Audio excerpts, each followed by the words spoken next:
أعوذ بالله السميع العليم من الشيطان اللعين الرجيم.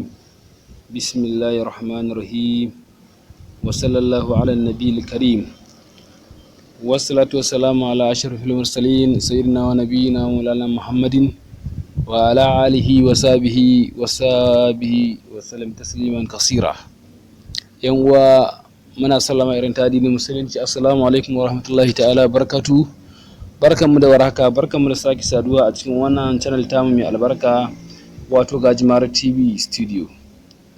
Har kullum wannan tasha tamu tasha ce wacce take kawo abubuwan da suka shafi wato fa'idoji da kuma magunguna na musulunci, wadda cibiya ce mai girma wato Darul Fasahati wal Hikima take samar da waɗannan magunguna da kuma lakunkuna wanda take yi domin taimakon al'umma, domin soyayyar mu da shugaba sallallahu ta'ala alaihi wasallam. Da haka muna godiya ga 'yan uwa da suke hidima gurin like da subscribe domin ganin wato wannan channel tamu ita ma ta ɗaukaka, ta samu wato goyon ba a gare ku. Da haka muna godiya ga kowa da kowa. Da haka idan kai sabo ne a cikin wannan channel tamu mai albarka, da Allah muna buƙatar kai mana subscribing, kai mana like, kai mana share domin wato 'yan wasu masu gani su amfana da waɗannan fa'idoji masu albarka da muke kawowa al'umman ma'aiki sallallahu ta'ala alaihi wasallam, domin wato su ƙaru ko kuma mu amfana baki ɗaya, tunda mu almajirai ne ta yadda za mu gudu tare kuma mu tsira tare. Saboda manzala sallallahu ta'ala alaihi wasallam yana cewa wato Allah bai gushe ba cikin taimakon dan uwansa, mutakar dan uwa ya kasance cikin taimakon dan uwansa. Ma'ana Allah subhanahu wata'ala bai gushe ba cikin taimakon bawa, mutakar bawa ya kasance iya taimakon dan uwansa. Shi yasa maki sallallahu alaihi wa alihi wa qadrihi yake cewa wato mu taimaki kanmu bisa ga abin daidai da abin da ya shafi tsoron Allah, kada mu taimaki kanmu akan abin da zai kasance saban Allah ne subhanahu wataala. Da haka muna godiya ga Allah da wannan channel ta mai albarka take kawo wayannan zabafan lakunkuna da asirai da magunguna mujarrabai. Da haka alhamdulillah kan cika ko da surutu yau ma kamar kullum mun kawo muku shahararren sirri wanda insha Allah idan kai amfani da shi wallahi zaki yi wa Allah godiya, wallahi zaka yi wa Allah godiya. Domin wannan shirin da nake gaya muku wallahi mujarrabi ne wanda an gwada shi ba mutum ɗaya ba mutum biyu ba. Wani sirri ne wannan? Shine sirrin samun miji. Ga matar da take son ta samu miji, Allah ya kawo mata miji nagari wanda zai zo da batun aure na gaske ba wasa ba, to lallai ta yi ƙoƙari ta biyo mu sannu a hankali domin ta ji yaya za a yi kuma a ina za a samu maganin. Wannan sirri ne wanda idan ka ji abubuwan da ya kunsa a cikinsa, to insha Allah kai da kanka zaka ce wannan sirri, wannan aiki mai yi ne. Don haka sirri ne wanda idan mace samari suna zuwa amma har ila yau babu wanda ya fito, ko kuma idan aka ce su fito za su tarwatse su watse, babu wanda zaka ƙara gani, to insha Allah ta biyo mu ta ji abin da za a gaya mata.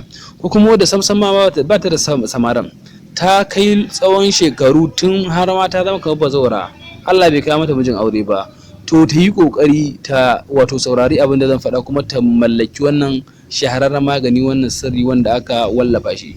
Ko kuma yarinya ta taso da farin jininta, sai ka kasance kawayen da duk sun yi aure amma ita Allah subhanahu wataala bai kawo mata ba, to don haka sai ta yi kokari tare da taimakon Allah da soyayyar maki sallallahu ta'ala alaihi wasallama ta yi amfani da wannan sirrin. Mutakar kika yi amfani da wannan sirrin, to billahi lazi kudin ki ba shine baki ba, taimako ne ga Allah kuma sirri ne wanda aka jarraba shi. Da haka ko kin nawa kika bayar to baki biya ba, da haka tilas in mutum iya da halarci ya ma yi godiya daga baya, saboda abin zai gani a ƙasa kafin wasu 'yan kwanakai insha Allah miji zai fito miki da gaske. ko da an shekara nawa miji bai zo ba, ana ta fama an sha kaza, to insha Allahu gwada ba wa kai mai ji na ko mai sauraro na, gaya wa kanwaka, gaya wa wata yayar taka, ko kuma gaya wani wanda ma ka sani domin ki taimake shi, domin ka taimake ta.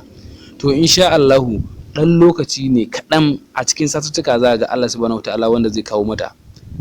Tabbas wannan an jarraba an gani, ba wai wato kwatance ake ko kuma ana ganin watakila kuma kamancin haka bane.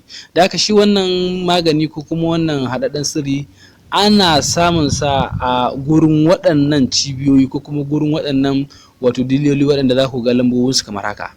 Magani ne wanda aka zuba shi wato a mazubi na roba, wani kuma a mazubi na kwalba, wanda idan kika yi amfani da shi za ki yi amfani da shi ne wato gurin idan kika samu wato lalle, idan kika samu lalle na kunshi wannan, to sai ki haɗa da shi sai ki juye shi a ciki, sai ki kunsa kafaki.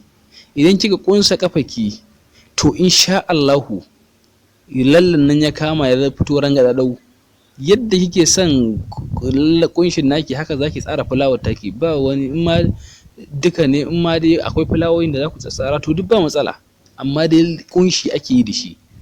To mutukar wannan kunshin kika yi shi kwana ɗaya kwana biyu, kai ko ba kya fitowa kofar gida, billahi lazi sai an yi sallama kofar gidanki an ce ana sallama da ke.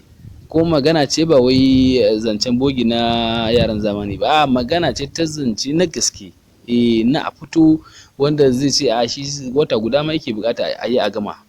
Da haka insha Allah mai takar kika amfani da wannan sirri, ko kuma kai ka gaya wata ko ka gaya wata dan wanka, to insha Allah za ka yi mamaki, za ga abin da Allah zai yi taimakon Ubangiji subhanahu wataala. Da haka wannan wanda yake bukatar wannan sirri ko kuma wannan fa'ida, to sai ya tuntuɓe mu ta wayannan lambobi da yake gani, insha Allah zai yi wa Allah godiya. Sannan kuma akwai wani wanda shi ma za mu ƙara bayarwa ga wacce take so ita ma insha Allah za su samu wato miski, tararen miski shine zai zama tuta wadda an ta narka shi sai ta dauki alƙalami sai ta rubuta bismillahir rahmanir rahim a far takarda kenan. An ta rubuta bismillahir rahmanir rahim, za ta rubuta wa sallallahu ala nabiyil karim. Idan ta rubuta sai ta rubuta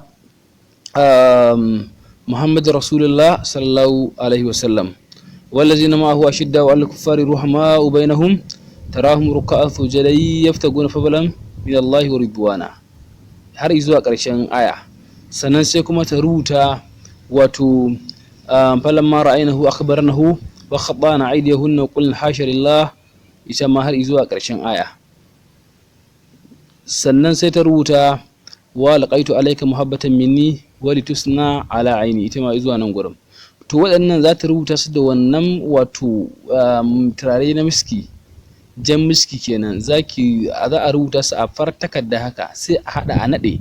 Idan aka naɗe sai da farin zare, sai mace ta rataya ta ɗaura ta a wato kafaɗarta, ma'ana a dantsanta kenan. Ta insha Allahu Allah subhanahu wata'ala zai kawo mata shi ma miji na gari. Wannan shine lakanin da muka kawo muku a cikin wannan tasha ta mai albarka. Da haka matakar kina da kokari, kina da dama, lallai ki kokari ki mallaki wannan hadaddan magani ko kuma wannan hadaddan sirri wanda nake gaya muku, wanda babu kokwanto, an gwada an jarraba an gani. Da haka insha Allah zaki yi wa Allah godiya, kuma zaki yi mana godiya bisa ga wannan katafaren sirri da aka samu shi, wanda aka wallafa shi, ake fansar da shi a kasuwanni da kuma gurin wayannan diloli. Insha Allah kuma a same su ta wayannan lambobin, saboda kada mutum ya samu abin da ba haka ba, saboda mu abin da muke da shi abu ne wanda zamu baka tabbaci tare da tabbacin Allah subhanahu wataala, saboda Allah ne iya da aka yi tare da manzo Allah sallallahu alaihi wasallama. Da haka lalle idan kika gwada ko kuma ka gwada wannan, zaka yi wa Allah godiya, kuma zaki yi wa Allah godiya. Wannan la shaka an gwada shi ba ɗaya ba biyu ba. Muna godiya idan kai sabo a cikin wannan tasha ta mu, da Allah kai mana subscribe, kai mana wato like, kai mana share, domin yan wasu ma musulmai su gani su amfana da wannan katafaren fa'idoji da lagunguna da ake faɗa a wannan tasha ta mu mai albarka, wato Gajimar TV Studio.